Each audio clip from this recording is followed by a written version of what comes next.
Here we are, clan the isms, cataclysm great.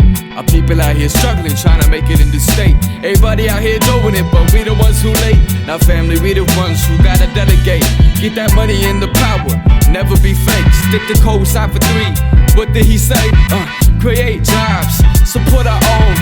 Educate the same empire back your home.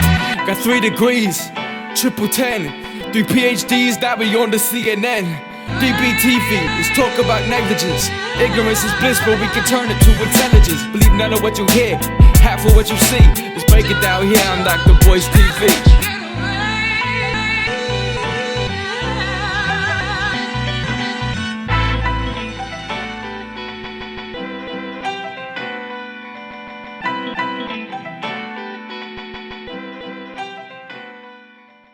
Excuse me.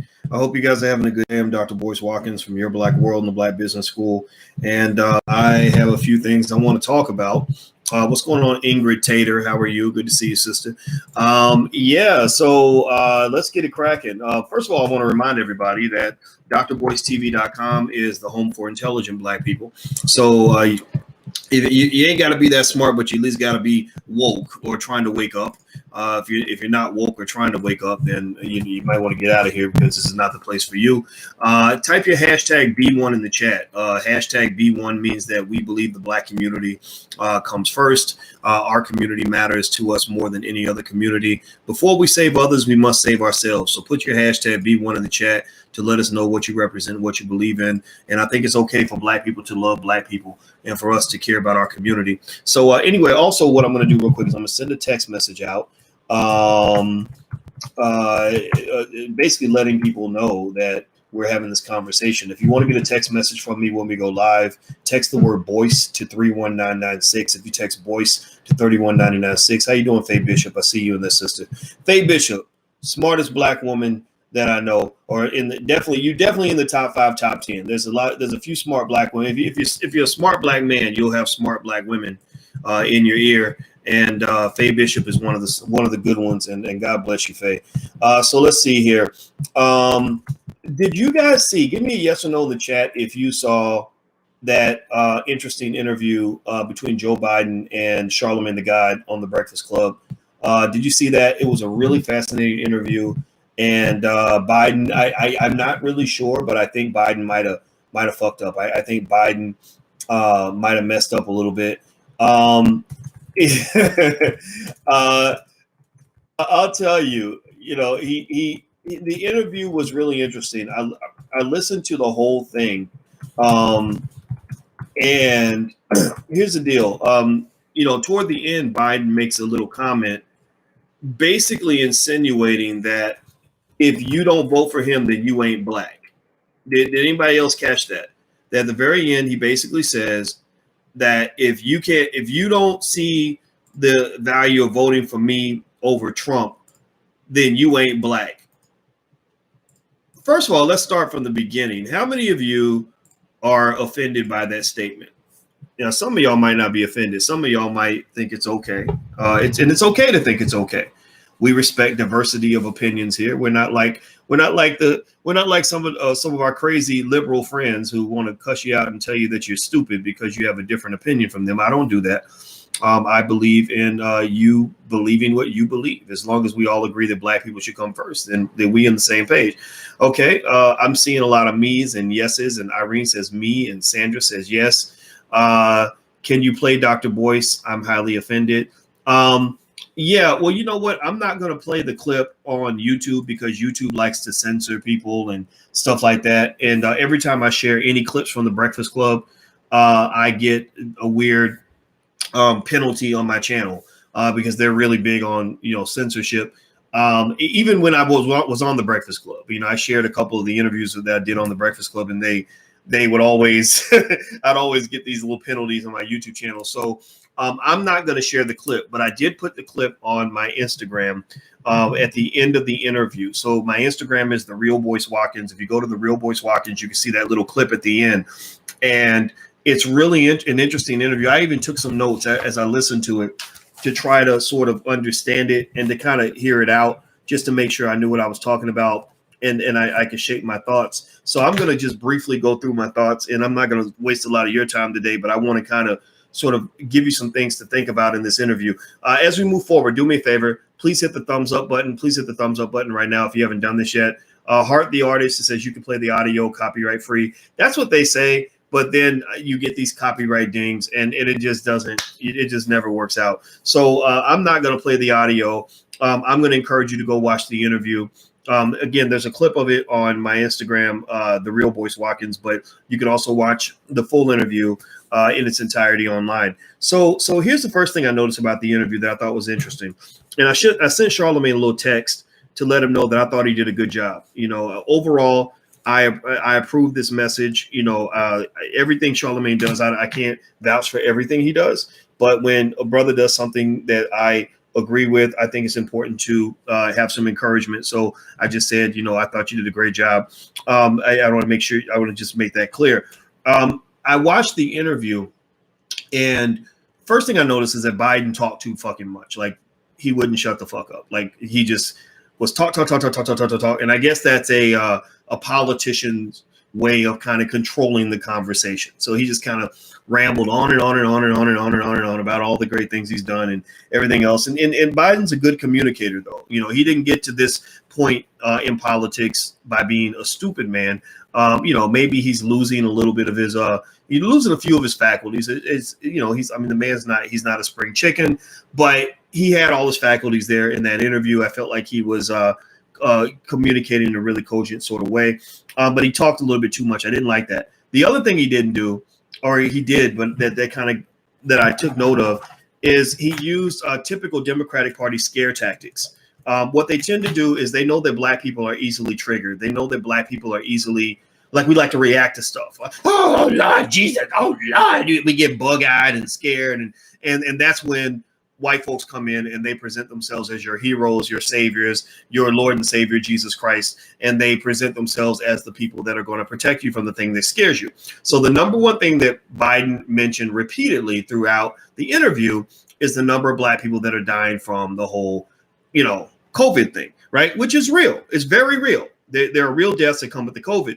But one of the things that you also have to kind of make sure that you balance and contextualize is that Black people have been dying by the hundreds of thousands every year, consistently, all the time. Like, it's not like Black people just started to die last week, right?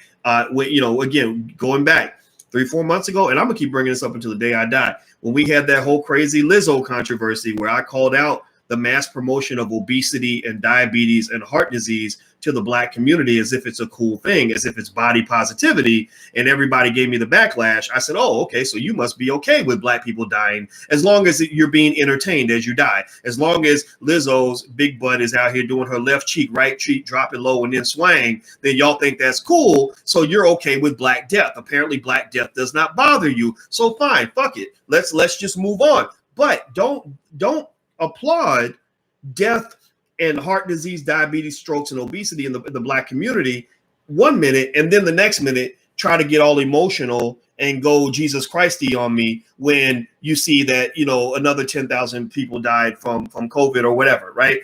So that's the contradiction. That's why you lose, because sometimes you end up contradicting yourself. But the thing was, he continuously brought up the COVID scare. And because that's the cool thing to talk about. That's the trigger. That's the big trigger. And so that's what they leveraged. And that's what his advisors told him to leverage during the interview. Now, the other thing that was interesting was he talked a lot about Black leadership co-signing on him. Like, he repeatedly mentioned that Black leadership supports him.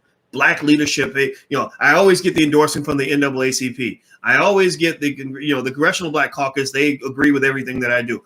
And that right there is an interesting point, in the sense that I don't know. I can't put my finger on all the demographics, but I have my finger on my demographic, which consists, you know, of a few million Black people that give a damn what I have to say. And one thing I've noticed when I do polls and surveys, because, you know, I'm a statistician, so I like to get my data, is that there is a large percentage of you who literally don't give a flying fuck what the NAACP has to say.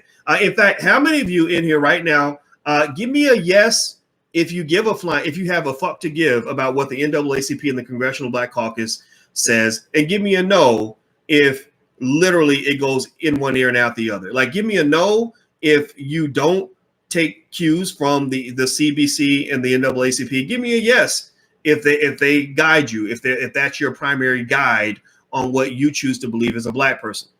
Okay, Darnell says that the NAACP supported Donald Sterling, right? They gave Donald Sterling an award, right? Donald Sterling is that racist owner of the LA Clippers. Okay, I'm seeing a lot of no's in here. A lot of no's. Now here's the thing, right? This is what's interesting to me. This is what tells me I must be a weirdo, or maybe I'm marginalized or out of touch. I don't know. Maybe I'm not. I'm certainly not mainstream, and that's okay. I don't want to be mainstream because mainstream is stupid. Honestly, I think being black and mainstream is a recipe for death. It's a recipe for slavery. So I'm not trying to be a slave. So I'm not trying to be mainstream. I'm not trying to do what everybody else is doing because everybody else is losing. Your community's losing. You're losing in wealth. You're losing in terms of education. You're losing in almost every category imaginable. So I don't want to be over there. I just don't. I want to be over here with the people that are trying to figure out the solution. So maybe I'm out of touch with this, but when I'm seeing, and this is my point here, when I'm seeing millions and millions of black people who are consistently stating those Negroes do not represent us,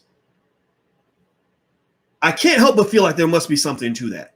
I can't help but feel that the Bidens of the world and those who ride with them, because they always get their little Negro surrogates and everything. They get their Angela Ryes and people like that who are going to make money from pretty much repeating whatever they tell them to say, the Roland Martins and whatever, because they're all trying. This is the elite. These are the individuals that are going to get jobs if Biden gets elected. So that's cool. That's good for their self-interest. I don't know if it's good for the community's interest, but it is what it is. I just can't help but feel like they're missing something, really big and really bold there, right? And also you contrast that with the fact that there are very few people in the entertainment space, and black people worship entertainers. We just do. I hate it, but it's real. There are very few people that have more impact in the entertainment space than guys like Charlamagne Tha God and Diddy. And Diddy, I think, I'm not sure of the exact relationship, but I believe Diddy's connected with Charlemagne's Breakfast Club, Revolt TV type thing. Now, pay attention now. This is what's interesting. This is what's fascinating to me. I'm a little bit of an armchair quarterback in the political thing, because I told you guys what my feeling is. Until I get impressed enough to vote for a candidate, I'm holding my vote. I'm protecting my vote. I'm saving my vote the way a 16-year-old girl protects her virginity and whatever, and wants to wait for the right man. Well, I'm waiting for the right politician. So if you want to get in these draws, you're going to have to come to me with something that's going to really work, because I'm not going to let you get anywhere near my vote until you show me something that impresses me enough to make a move, right? So here's what I'm hearing, right? You hear Diddy on one hand, who actually made what I thought was a really, solid statement where he said, I'm willing to withhold the black vote. Now, I thought that was a little bit pretentious, a little bit presumptuous, in the sense that Diddy feels that he has the ability to withhold the black vote, but we'd be lying to ourselves if we didn't admit that Diddy has sway and influence, right? He does have sway, and I hope that he meant it in a genuine way. Like, I hope he really meant, like I'm really, really serious. If it's not real, I'm not moving forward. Or if he's posturing, because sometimes people will take the lead, they'll jump out in front and so they can posture, and then they just take control of the car so they can drive it off a cliff. So I'm hoping he's not posturing. I'm hoping he's real. I also witnessed Charlemagne, again, a person who has a lot of influence in entertainment and politics in a lot of areas of black life. Whether you like him or not, he's good at what he does. Very good at what he does. He's really sort of done these interviews that have become a baptism by fire for anybody seeking to get the black vote. And it is my humble opinion that he really means what he says, that he's really asking the questions that nobody else will ask. None of the Negro surrogates on MSNBC would ever in a million years ask Joe Biden the questions that Charlemagne was asking him that day. Nobody. None of these. I mean, the MSNBC Negroes are like, "Massa, can I get a job?" Like that's where they're sitting. They're like, "Ooh, Mr. Biden, I just think you're so lovely. I just love you so much. I just want to be your friend, and I just hope that you will tell me that I'm special and that I'm beautiful and that I is smart and that I is important." Right? Like they just don't have the balls to really confront the Democratic Party in what is a convincing way, right? And so Biden is used to that. Like Biden's kind of used to these puppets. He's used to these people that are simply going to carry water for the party, that are going to just be honored to be invited into the room, that are just going to take whatever they tell them to say and run with it, right? But then you've got the more, what I would call the more radical factions of the Black community, but they're radical, but that radicalism is not sort of this tiny little margin that you can afford to ignore. This little radical faction, which I think Charlemagne is, I give him credit for being a part of that. Sure, he's a mainstream guy, but you got to give the brother some credit for for the good things he's trying to do, because it's not easy. I mean, a lot of folks that might criticize the way he might go about things. You've never really been in his shoes. Like, you don't kind of know what it's like on one hand to be getting text from Barack Obama, and then the next minute getting text from Nicki Minaj, over a beef she has with some rapper, right? It's kind of a strange world that they live in. I wouldn't want to trade that for anything, but I don't think they're ready for this. I really don't. And what I also believe is that they're going to pay a price for their arrogance. They're going to pay a huge price for that arrogance. Because when you're talking about the new Black media and you go really to the core of what I consider to be the core of authenticity in Black media, you start drilling deeper into, where the Vicky Dillards live and people like that. You're not talking about a couple of people. You're really talking about people that have truth on their side, people that are a lot more critical, a lot more intelligent, a lot more capable of discernment. And also, most importantly, they are not afraid. They're not afraid to say, you know what? You ain't doing nothing for me, so I'm not doing nothing for you. This relationship will come to an end until you come correct and do what's right. Do right by us. If you don't do right by Black people, then Trump is going to get reelected over and over and over again. And then his son will get reelected after him. And until you decide to do right by Black people. And you know what that means. So one of the biggest mistakes that Biden made during the interview, I thought, was he kept reciting the support he has from these Black organizations that a lot of Black people don't respect. There are a lot of Black people who have just lost all faith in the NAACP. No disrespect to you if you are a member of the NAACP, but the NAACP's track record does not stand the test of significant Black scrutiny. So let me move on. Hit the thumbs up button. Please hit the thumbs up button if you haven't done it yet. By the way, thank you guys for hanging out with us for Black Movie Night. We're having the conversation online. Use the hashtag Black Movie Night, and you can follow the discussion that we're having on different social media platforms about the film we watched, which was Resurrecting Black Wall Street, The Blueprint. If you sign up, go to firstshareofstock.com and sign up and get on the mailing list. And I'm going to email out the recording of Black Movie Night one time, so you can watch the film one time if you want to watch it. And then after that, we're gonna after it's going to be taken off. But feel free to go to firstshareofstock.com. You can also learn how to buy your first share of stock. I believe every Black person should become an investor. That's how we're actually going to make our power move. That's how you actually make a move, is you learn to invest, you learn to build wealth, and then you have power where no one can tell you what to do at that point. Okay, so here's some other things that I noticed. Biden did a lot of conversation about the crime bill, which was very interesting to hear him justify the crime bill. I don't think that I think that's a bad strategy for him to even try to act like that was a good thing. I think it's been sort of decided within the Black community that mass incarceration epidemic, as crippling as it was for the community, it was an overly heavy-handed, very racist reaction from white folks, even in the Democratic Party, to what was a serious problem in terms of crime and violence. But you literally handle it completely the wrong way, right? You let the CIA drop all these drugs and whatever into the Black community. All the jobs and education opportunities are gone. And then suddenly the crime comes out and you don't solve the problem at the root, right? You don't help build better communities. You go in and you solve the problem by saying, we're going to go in and basically do to the Black community, the entire Black community, what we did to the Greenwood section of Tulsa, Oklahoma during the Black Wall Street Massacre, which, by the way, the 99-year anniversary of the Black Wall Street Massacre is in about a week. So I want you to take a moment and do an ashe for the ancestors and commemorate what these great Black people lost and the billions of dollars in wealth that disappeared because white folks ain't got no goddamn sense, when it comes to racism, right? Seriously, no this is not saying all white people participated or all white people would have participated, but the fact that most people in America don't even talk about it or acknowledge it is one of the elements of that latent anger, that anger that black folks feel down in their gut that says, you fucked us and you never made it right. You did us wrong. You did us dirty. You screwed with us and you ain't never made it right. And now you have the audacity to show up,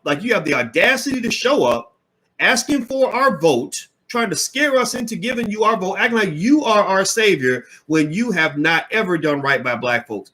Get the hell out of my face. Seriously, you look like a bad baby daddy who ain't paid child support in 8 years, showing up trying to get a piece of ass. Yeah, you like seriously, get off my porch, get out of my face, get out of my life.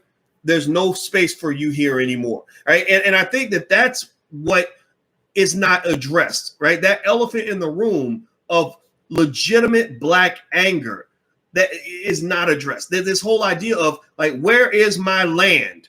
We owned 15 times more land 100 years ago than we own today. Where's my property?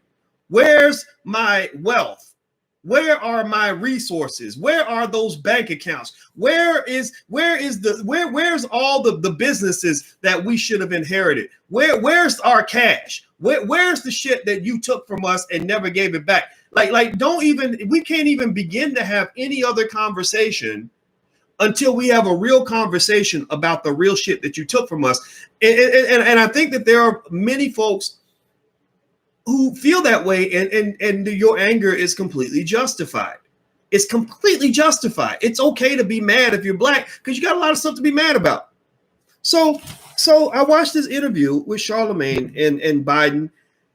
And another interesting thing that happened toward the end, the last 2 minutes, the interview got real contentious. Toward the end, you could hear some guy, he sounded kind of sweet. He was like, excuse me, I thank you so much for the interview. It was really great. And it's but it's time for us to go. We got another meeting. And he just kind of just happened to keep chiming in when the interview got a little bit too black for comfort. Almost like he's protecting his guy, right? So he comes in, thank you very much, but I'm so sorry. We have to go, right? Yeah, I bet you do, right? So the heat got a little bit hot, and there was a point where Biden said something that was really strange.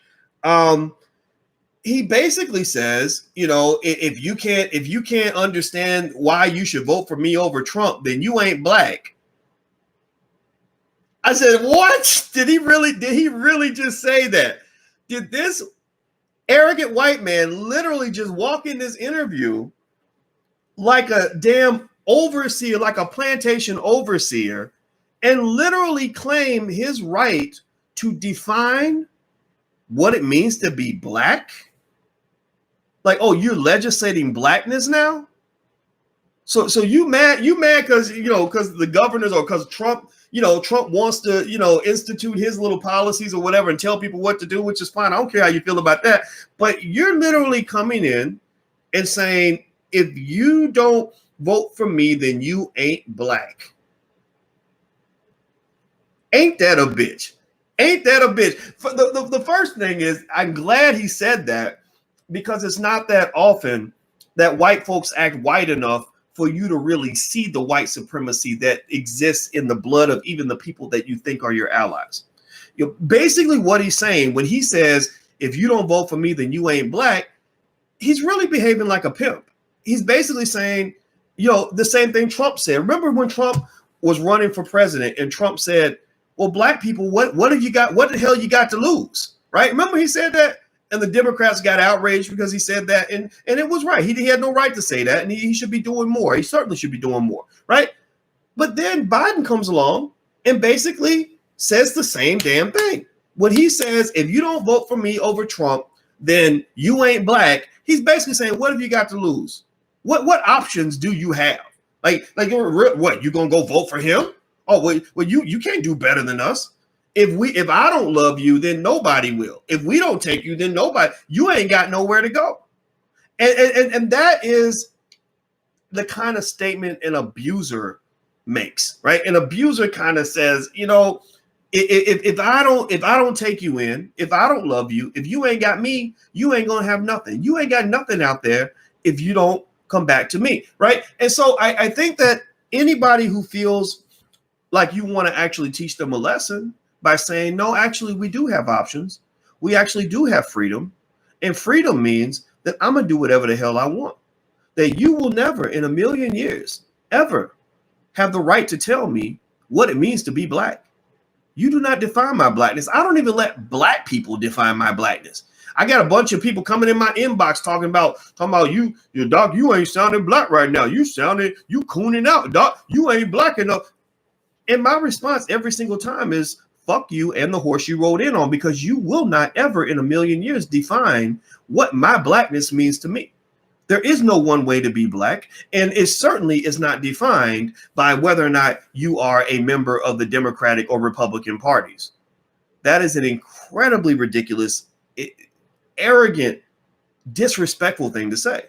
And so I think Biden screwed up. I really do. I think that was a terrible thing to say. It's not. I mean, sure, there are going to be black people who are going to agree, because there are black people who kind of follow the crowd. They follow the lead of the Democratic Party. They maybe it's a self-esteem issue.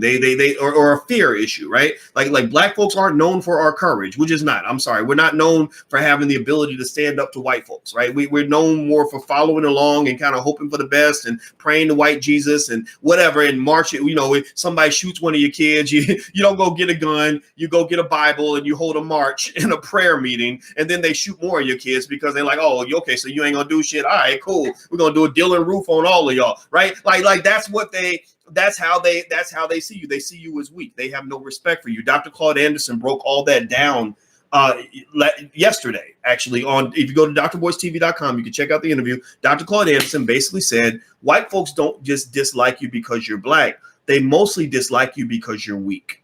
They have no respect for you because you don't stand up for yourselves. You're easily intimidated, and nobody respects a person who's easily intimidated and easily bullied. So when the Democrats or Republicans, whoever, whatever, name your politician, when they come to your community and they can bully you into voting for them, then they say, okay, we got these people. We got them in the back of in our back pocket. They're easy. This is easy. This is easy sex. You're political sluts. Political and economic sluts. A slut is somebody who doesn't value themselves. A slut is somebody who gives it up easy, right? So that's what you are. You're seen as the political sluts, and everybody can depend on a slut. Everybody knows that, you let a hoe be a hoe, and a hoe's gonna be a hoe. And one thing they know about hoes, Willie D said, is you never turn a hoe into a housewife. Right? Remember, Willie D said that. Willie D said, let a hoe be a hoe and don't turn a hoe into a housewife. And the reality is that you are political hoes, and they will never make you into a political housewife because you haven't commanded that respect. In fact, I watched the Alfred Hitchcock show last night, and it was really funny. There was this man, it was really good. Alfred Hitchcock, those shows are really good. And this man has this sick wife, and he gets this maid or nurse, live-in nurse, and she's this beautiful lady, and he falls in love with the nurse, and he wants to have this affair with the nurse, and they give each other this big passionate kiss, and they're trying to figure out what to do about the wife, because Alfred Hitchcock always ends up with somebody getting killed. And so there's a point where the man looks at his wife and he says, or looks at the girlfriend, and he's like, I would love for us to just be lovers. And she looked at him, she said, no, wife. And that was it. And he's like, okay, right? So for black people, the Democratic Party is basically saying to you, I just want us to be secret lovers. Like I just want us to have, I just want you to be our little political booty call where we can benefit from having you around, but we're not really gonna actually acknowledge you or respect you in public. So they're saying to you, I just want you to be my booty call. And because your self-esteem is low and you don't believe you have anywhere else to go, and you don't believe anybody else is gonna love you, you accept whatever you can get. They literally pee on you and tell you it's raining, and you say, well, at least I'm not thirsty right now. At least I got some pee to drink, right? And there are black folks who have that because there's a collective self-esteem issue that's taught to you from birth. But then you got black people who don't have that self-esteem problem. You got black people who say, No, don't pee on me and tell me it's raining. I know the difference between pee, rain, and clean water, right? You got black people who say, no, I don't want to be a booty call. I want to be a wife. I'm not a hoe. I'm going to be a housewife, or I want to be a legitimate partner in this process. If you can't partner with me in a legitimate and respectful way, then just get out of my house and go find somebody else, because we are not here to be your hoes, right? So I believe at the end of the day, I'm not telling you that you're stupid if you're black and you vote for the Democrats or Republicans. I don't really care about all of that. All I care about is that you love yourself first.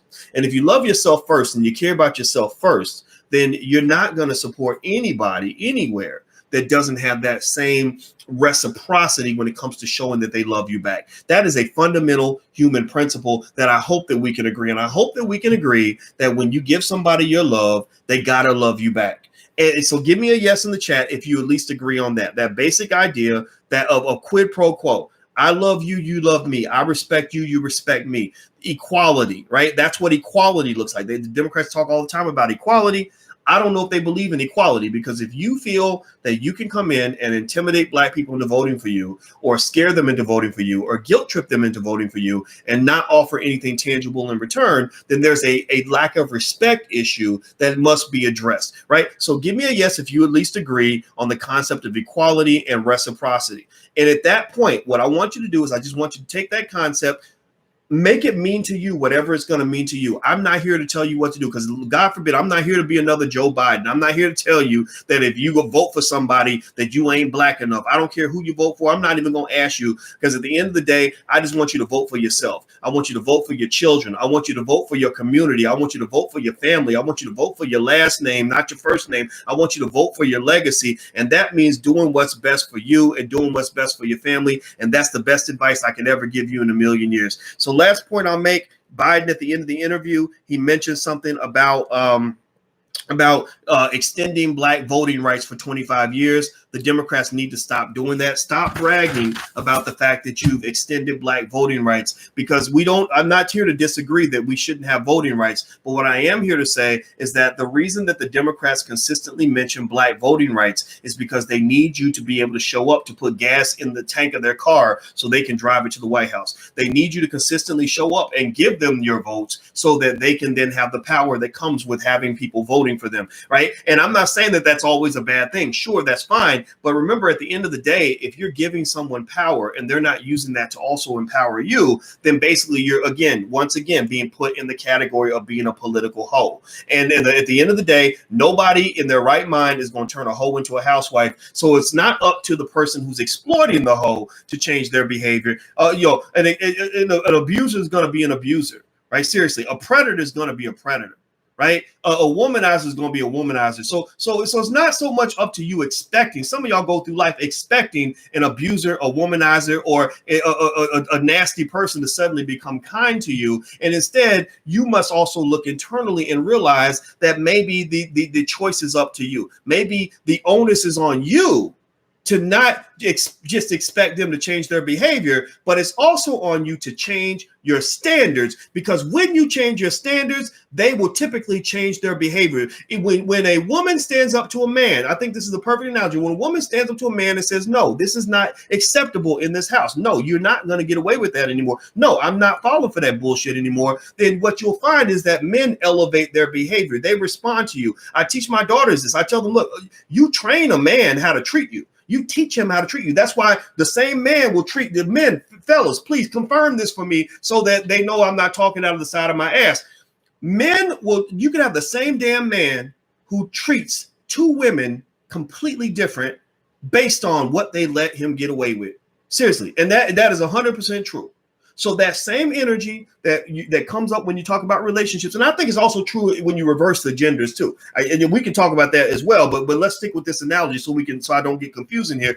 But what I will say to you at the end of the day is that when you talk about these political pimps, when you talk about these political predators, when you talk about these political players, they're going to get away with whatever you allow them to get away with. So it's not up to them to change their behavior. I'm not putting this on Biden. I'm putting this on you. What the hell are your standards going to be? Or are you going to go through life with no standards and expect white Jesus to make things better? It's up to you to decide. I'm going to leave that on you. I got to go, guys. I'm late for a meeting. I love you. I hope you guys have a great day. I hope this message came with the spirit it was intended. Also, hashtag B1, put that in the chat. We can finish the conversation online. Please hit the thumbs up button, share, and subscribe button before you go. And I'll check back in a little bit later. So make sure you subscribe and all that stuff. I'll see you soon. Take care. Peace.